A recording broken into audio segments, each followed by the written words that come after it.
Hi, this is Roger. Thanks for dropping by. I'll keep my voice down because it's still quite early.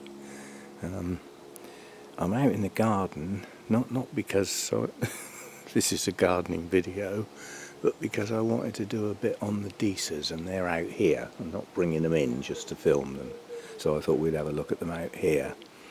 Now this has been triggered. If I just hold the camera on them, then you get a chance to have a good look while I'm chatting like I do.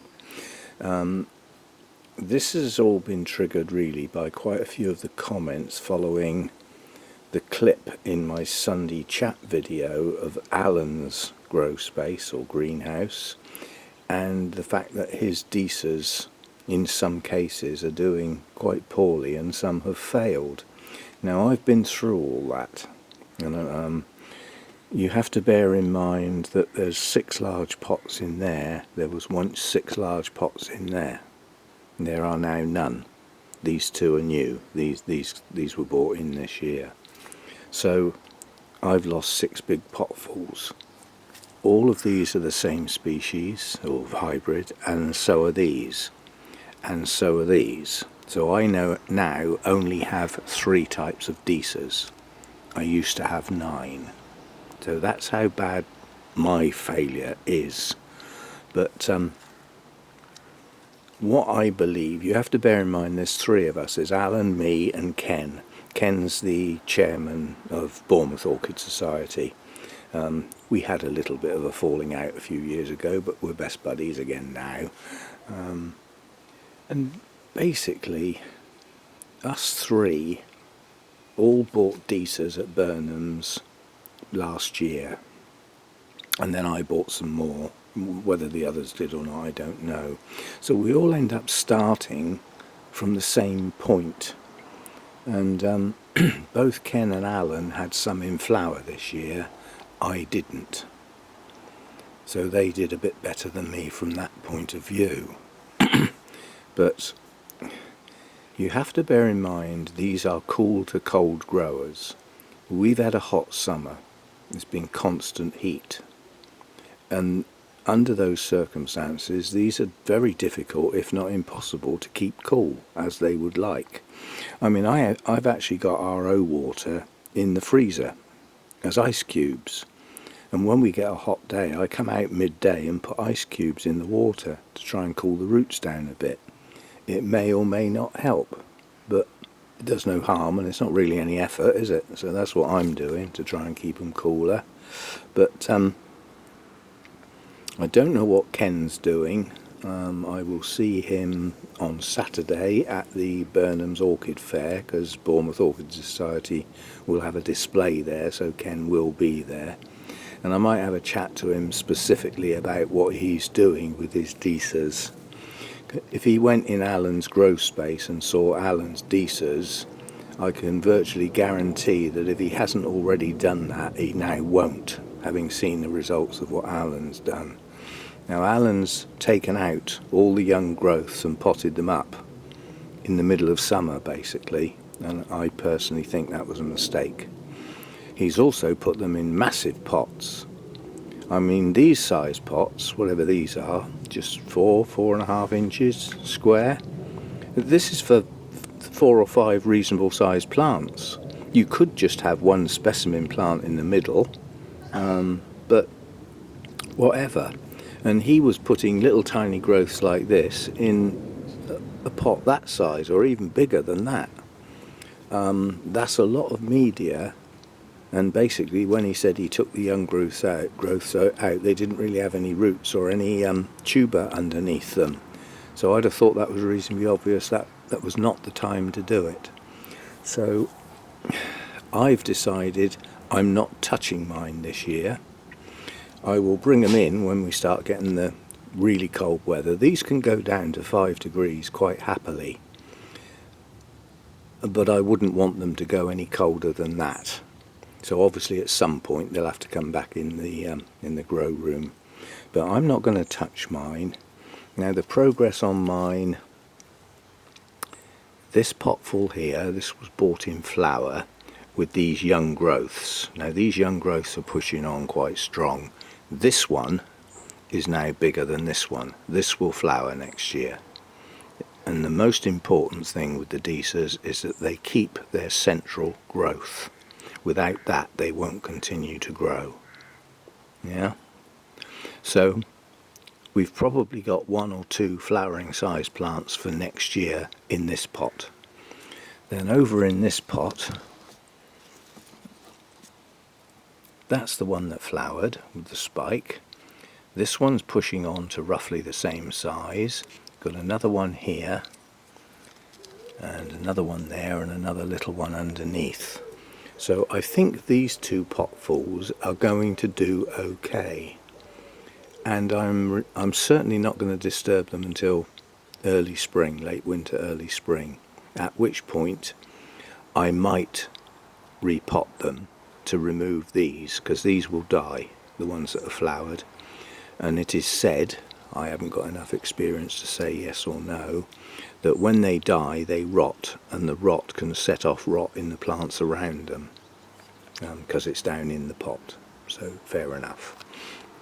Now coming over here, these 3 are the same variety.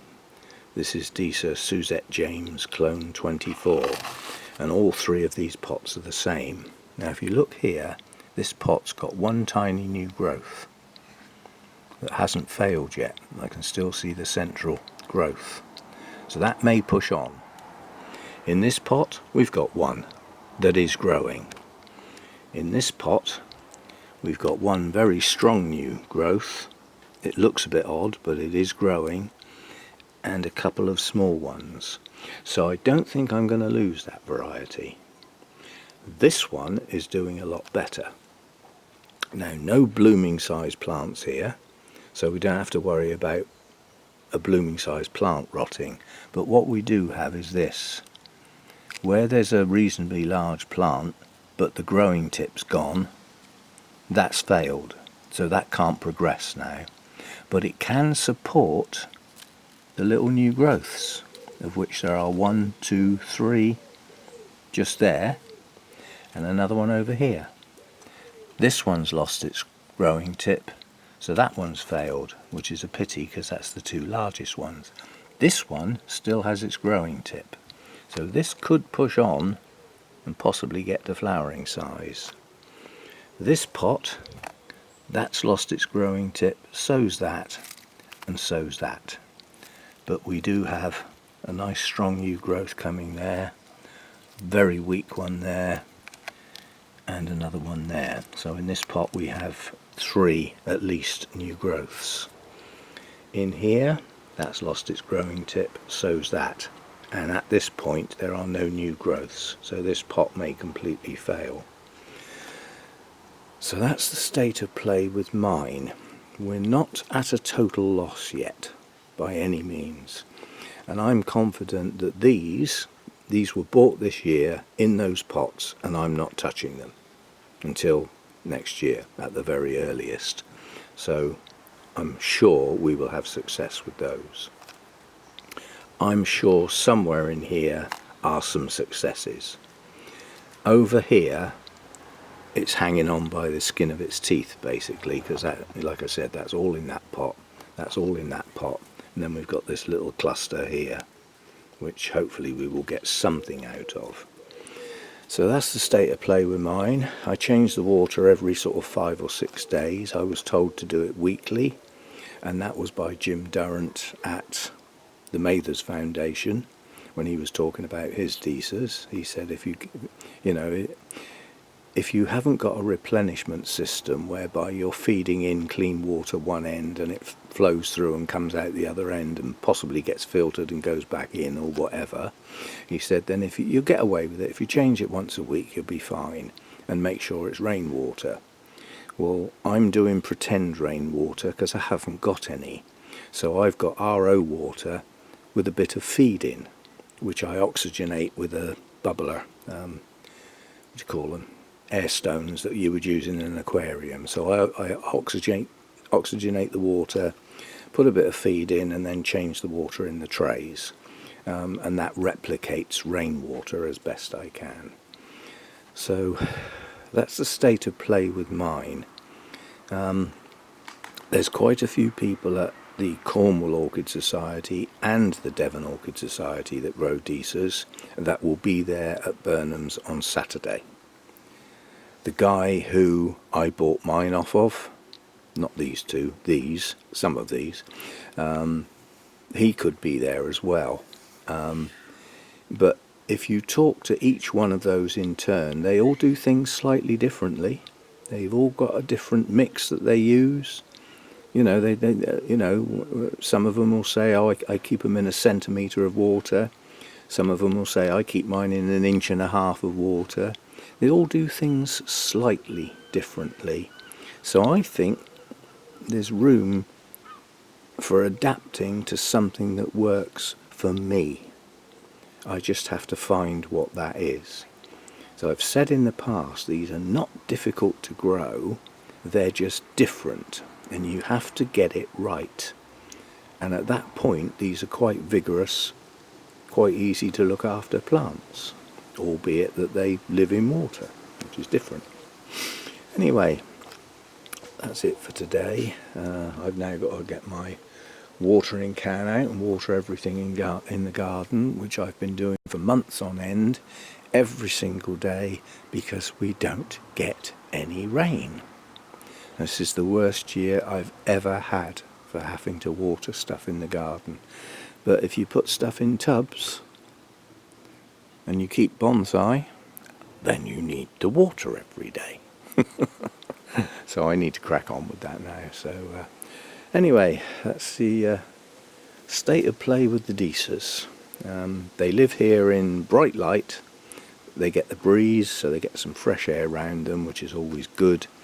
And they don't get any direct sun, so I think we may be okay.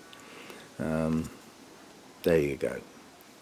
So that's my take on my Disas and my thoughts on why Alan's perhaps aren't doing as well as they once were, because he was over the moon in the spring when he saw his flower spikes coming. He said, oh, mine are doing really well, they're up here, you know, they're growing. And he had some in our display at the NEC, you know.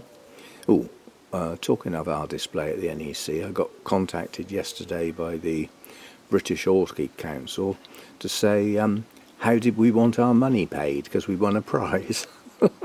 So our little display got an award. I think we only got a silver, but everybody gets a money prize at the NEC show. So we got some money to come for the society, so that'd be good. And yeah, I'll see you next time. Thanks for dropping by.